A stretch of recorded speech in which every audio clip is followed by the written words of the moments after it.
Thank you very much. And thank you, everyone, for hosting me. I hope everyone is having a good time and staying cool in Singapore. Cool. So today I want to talk to you guys about building an actually secure internet with Aleo. So actually, I chose the term internet over Web3 because I actually think that zero-knowledge cryptography, which is a lot of what I'm going to talk about today, has applications beyond just Web3.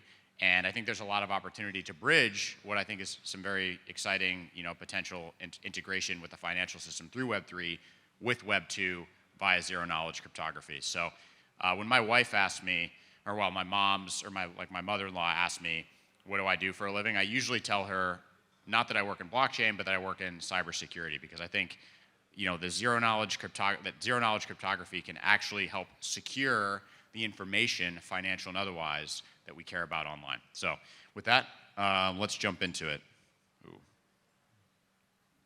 There we go. So here's what I'm going to talk about today. I'm going to talk a little about Web3 protocols, how they evolved, and why they evolved the way they did, namely without privacy and without, without privacy and how that happened. I'm going to talk about a little bit what we do at Aleo, and I'm going to talk about how we enable privacy at the smart contract layer 1, and how that privacy doesn't have to come at the cost of compliance. I'm going to talk a little bit more in detail about our computing model and how to think about deploying smart contracts on Aleo and how that's different from other ecosystems like Ethereum. And I'm maybe going to talk a little bit about why we decided to go the separate layer 1 route, because that's a question we get a lot. Lastly, I'm going to talk about some of the use cases, which I'm really excited about, that are unlocked by zero-knowledge cryptography. So with that, let's get in. So I like to think of Aleo as a step along the path of the evolution of Web3 protocols. So, in the beginning, we have all these, in the, kind of the far side of the slide there, see all these protocols that the world has largely forgotten about, but that inspired Bitcoin, which was the first cryptocurrency, right? So these are many of David Schaum's projects like Hashcash and a bunch of others that are listed there, right?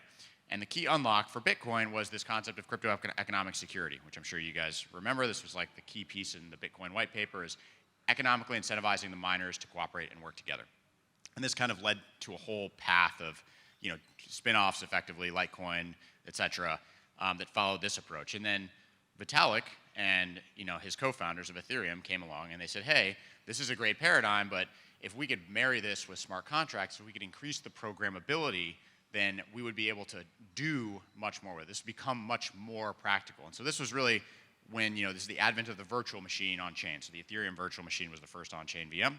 And, we had many effectively forks, either philosophically or very practically from Ethereum. And, I've listed a few of them there.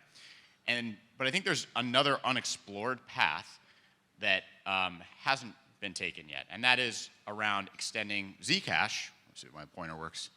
So Zcash is, what if we extended Zcash to enable general smart contracts and therefore achieve both the programmability of Ethereum and the privacy properties that make Zcash attractive? So, yep, this is pretty much what I just said. We have Bitcoin, which is public money. Zcash is private money. Ethereum is public apps. And you're going to guess, you can guess, it'll be a pop quiz later, what's going in that top right. What we want is private applications. And so this is just a quick summary of kind of the different approaches and what they give you. Early systems had the problem of not being decentralized. There was always some single party point of failure that you had to rely on in order to assure the system was available and functioned as designed. Bitcoin solved that, of course, by this concept of proof of work, but it wasn't interoperable. What I like to say when I say interoperable, I mean you can't have integration between programs on chain. You can't have smart contracts, right? Ethereum, of course, brought smart contracts, but unfortunately it was no longer, or was not privacy preserving, and neither was Bitcoin, right? So we actually have never had a decentralized, and let me actually use a different word, permissionless system for privacy preserving computation. And I think this is the key to, this is a big reason why I don't think crypto has gotten the adoption that I think it should. If you look at the traditional financial system and the UX, so to speak, the user experience of me sending one of you a bank wire is, that you got paid by me, I know that I paid you, the bank knows that there was a transaction and some compliance process was followed, but the rest of the world does not see that transaction, right? In crypto, I mean, there's many firms that specialize in looking at the transaction graph and all the activity on chain and identifying exactly who is paying who. And once a single transaction is revealed to be yours, basically anyone with a computer can effectively Google or go to an Explorer and find out everything about you and your financial life. So I think, for most DeFi use cases today, which I think, much of which is speculative, that may be okay. But for real world financial use cases, this is problematic. And I kind of liken this, if we go back in history, to the internet, or the early days of the web browser. So this is the logo for Netscape. I'm old enough to actually have used Netscape.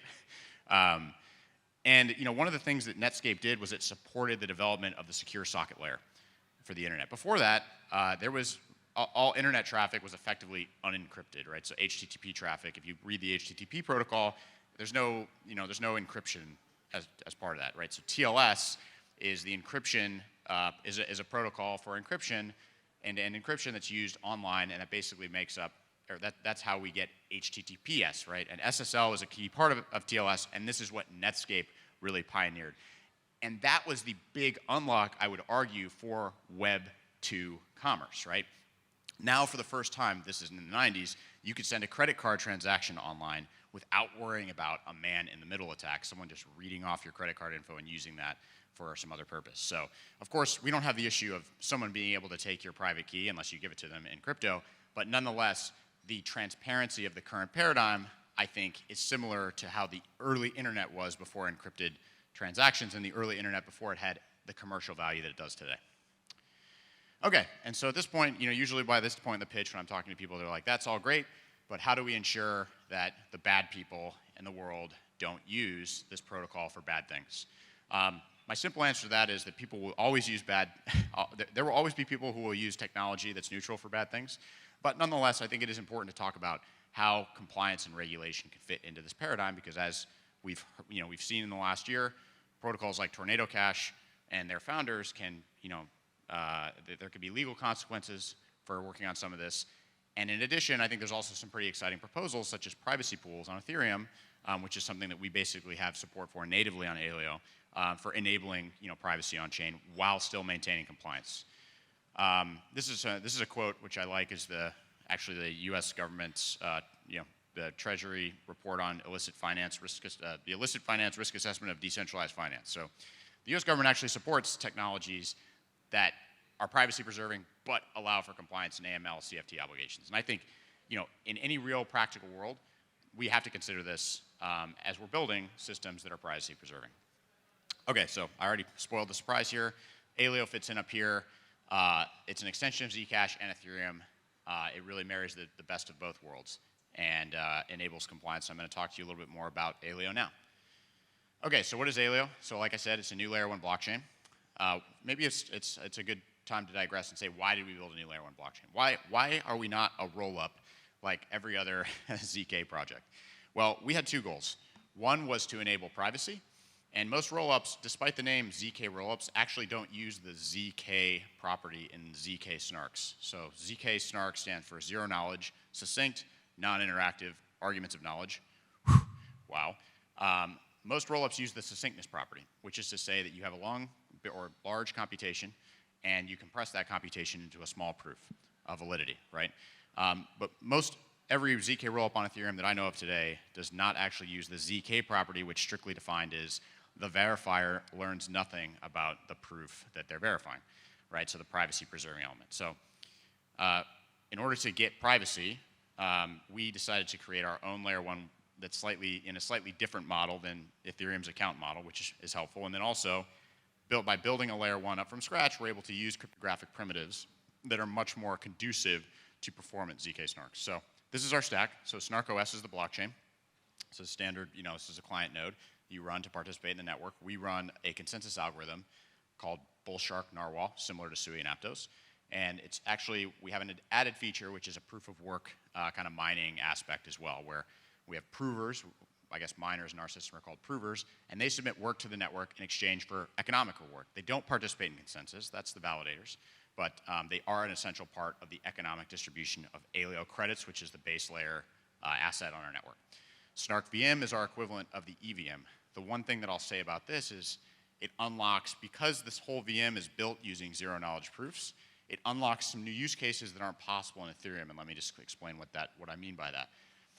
In Ethereum, in order to prevent like DOS attacks against the network and spam transactions, they introduced this concept of gas, right?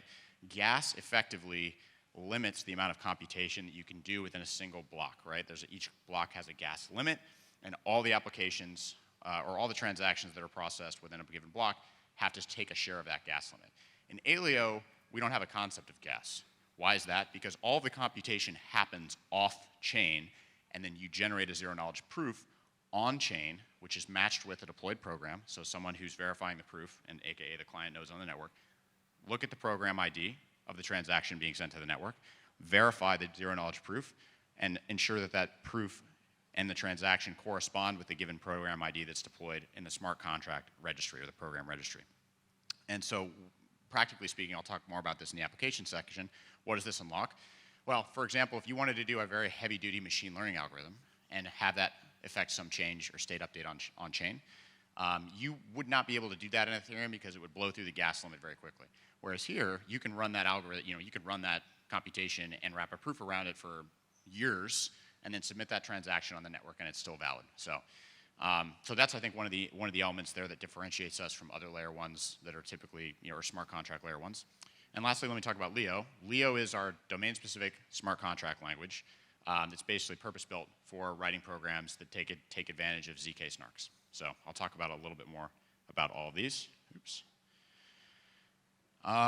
Okay, this is kind of more of a visual representation. I'm going to kind of skip through this so we can continue to move on. So this was something I kind of hinted at earlier. I kind of briefly mentioned that Ethereum is very hard. It's very hard to get privacy in the account model. In fact, Tornado Cash actually had this problem. It was pretty easy to disaggregate which accounts had touched the Tornado Cash smart contract, and largely because the privacy pool was, like, the pool of people using it was small. But in general, the account model gives much weaker privacy guarantees than the record model. So or the UTXO model, and we use kind of a blend of the two called the record model. So here's a couple of other pieces that I mentioned, or pieces of participants in our protocol that I mentioned. We have validators that run consensus on Snark OS. We have provers that generate transactions on Snark VM. And we have developers that write programs in Leo. Cool, yep, so this is just, I'm going to walk through a quick flow of how it works quickly. So if you're a developer and you want to write a program, you write your program in Leo. You deploy that program as part of a deployment transaction. The logic of the program gets uploaded to the program registry, and then others can reference it.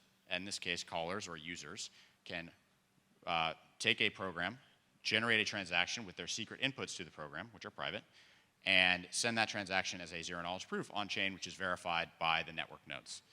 And so this actually opens up the door to a whole new, I think, cloud services business, which is third-party proving services, which can prove on behalf of users. And I think, folks in the room who are, have come from the hardware world or the mining world, I think this is really exciting because I think this is a potential great use case for specialized hardware. Okay, cool. So no re-execution is kind of the main feature here. The other advantage of this, which I haven't talked about, the performance piece, is that by virtue of how transactions are constructed, every transaction is effectively a roll-up. So you can actually pack 64 transitions or like simple transfers into a single transaction. So you kind of get the roll-up architecture for free here. And of course, with that, you get the cryptographic integrity of each transaction through the cryptographic proofs. So TLDR, it's very scalable relative to other approaches on Ethereum, layer 2 Ethereum. So here's some use cases I'm really excited about. I'm going to talk about one here really quick because I think it's the most interesting and exciting one is identity. Identity and a permissionless identity authentication protocol is something that's missing not just from Web 3 but from Web 2. And I think, again, as we start seeing governments and regulators take more interest in Web 3, we're going to see a lot of demand for KYC type products on chain. And I think zero-knowledge cryptography is perfect for this use case. And so we've actually kind of focused on this initially and deployed our own proof of concept application called ZPass, which I might have a slide about here in a minute, to basically use a government-issued ID, upload that on the Aleo blockchain as an encrypted record, and then enable users to be able to prove about that all in a completely permissionless way. I think that identity piece is what enables compliant finance. And then I think there's many other cool use cases too. I'm not going to talk much about gaming, but for those of you who have been in the Ethereum ecosystem for a while, Dark Forest I think was a really cool proof of concept that, I hope we can support things like that on Aleo. Cool. So where are we? What we've been building for 3.5 years. We're preparing to launch mainnet launch in December. We have 200 applications on our testnet, a lot of adoption of Leo, and overall we're looking to build and develop the developer ecosystem and hopefully inspire folks to build some of the applications that I mentioned a couple slides ago. So here is a list of resources about Aleo and Leo, and I want to thank everyone very much for their time and attention.